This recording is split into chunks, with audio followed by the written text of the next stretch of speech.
YouTube वाले star teachers जिनको कुछ जानना ना कौड़ी, कभी ब्लैक बोर्ड लेकर कुछ एक्सप्लेनर बनाते हैं और फिर वो जाकर जहां पर जो आता है वो बोलते हैं और उसके दम पर फिर वो पैसे वसूलते हैं। सुना है अंजना जी बहुत चर्चे में है। तो ऐसा है अंजना जी, सिर्फ नाम में ओम लगाने से किसी इंसान की वैल्यू नहीं बढ़ जाती या इंसान भगवान नहीं बन जाता है। अब जो जनरेशन है ना, ये यूथ की जनरेशन है। आप बहुत चर्चे में रही हैं हमारे पापा लोग के टाइम, और लेकिन अब जो है, जो आप बोल रही हैं वो बिल्कुल गलत है। और ऐसा नहीं है कि आप जो भी बोल लेंगी उसे सच मान लिया जाएगा। और आप कैसे टीचर्स को दो कौड़ी के कह रही हैं?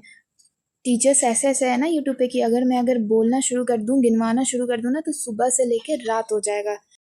इन्हीं यूट्यूब टीचरों में से एक हैं, जैसे Gyan sir, Neetu ma'am, Alakh sir, Khan sir, और ऐसे ना जाने कितने अनगिनत टीचर्स हैं, एग्जाम्पल्स हैं अभी सोशल मीडिया पे, यूट्यूब पे, जिन्होंने मतलब ये जर्नी शुरू की थी ऑनलाइन पढ़ाने की। ऑफलाइन हर बच्चा एफर्ड नहीं कर सकता है। इन टीचर्स की वजह से कितनों के भविष्य बने हैं।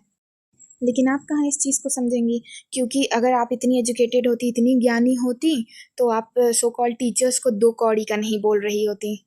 और यहाँ गलती टीचर्स की नहीं, यहाँ गलती पूरी की पूरी एजुकेशन सिस्टम की है। नीट का पेपर लीक हो जा रहा है, री-नीट कराया जा रहा है, उन 26 लाख बच्चों का क्या? सीयूईटी का पेपर कैंसिल हो जा रहा है, 18 लाख बच्चों का क्या? आपको एजुकेशन सिस्टम पे क्वेश्चन नहीं करना है, लेकिन आप क्वेश्चन टीचर्स पे कर रही हैं। और जो बच्चे सुसाइड कर रहे हैं पेपर लीक होने के बाद, कैंसिल होने के बाद, उन बच्चों के इमोशंस जो ड्रेन हो रहे हैं, उस पर आपको नहीं बात करनी है, क्योंकि उसका तो डेटा ही नहीं होगा ना आपके पास, बिकॉज आप तो अनजान है इन सब चीज़ों से अंजना जी। क्योंकि आपके पास तो टाइम ही नहीं है ना मेलोडी और झालमुड़ी से बाहर आने का। तो आपको कैसे पता होगा कि आपको किस फैक्ट और किस एविडेंस पे, क्या प्रैक्टिकल चीज़ों पे आपको बात करना है।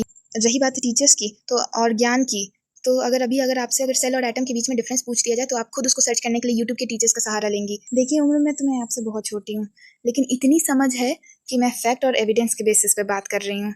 तो ठीक है अंजना मैम, तो अब आप यूट्यूब पे आइए और बच्चों को ये बताइए कि मेलेडी मेलेडी क्यों होती है, झालमुड़ी की रेसिपी क्या होती है। मोस्ट वेलकम, आप आइए और सारे बच्चे आपको फॉलो करेंगे और अपना एक भविष्य बनाएंगे झालमुड़ी कैसे बनाते हैं उस पर। सल्यूट है आपको अंजना जी।